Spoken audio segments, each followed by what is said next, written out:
Bumaba ng humigit kumulang 5,000 kaso ang naitalang online scam sa bansa ngayong 2025 kumpara sa nakarang taon ayon sa PNP Anti-Cybercrime Group.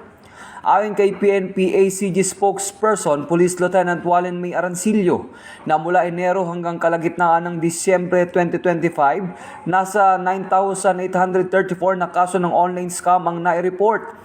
Mas mababa kaysa sa 14,529 na kaso sa kaparehong panahon noong 2024.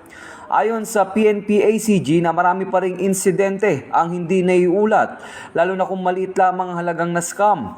Muling hinikayat ng PNP ang publiko na agad mag-report upang makapagbigay ng babala at makapagsagawa ng agarang aksyon ang mga otoridad. Nauna nang inaresto ng PNP ang 22 individual at nasamsam ang 55 electronic devices na ginagamit sa text blast scam, kung saan nanloloko ang biktima sa pamamagitan ng mga peking link na ginagaya ang mga bank at e-wallet platforms. Nagbabala rin ng PNP ACG laban sa delivery rider scam at iba pang modus tulad ng pagpapadala ng peking items.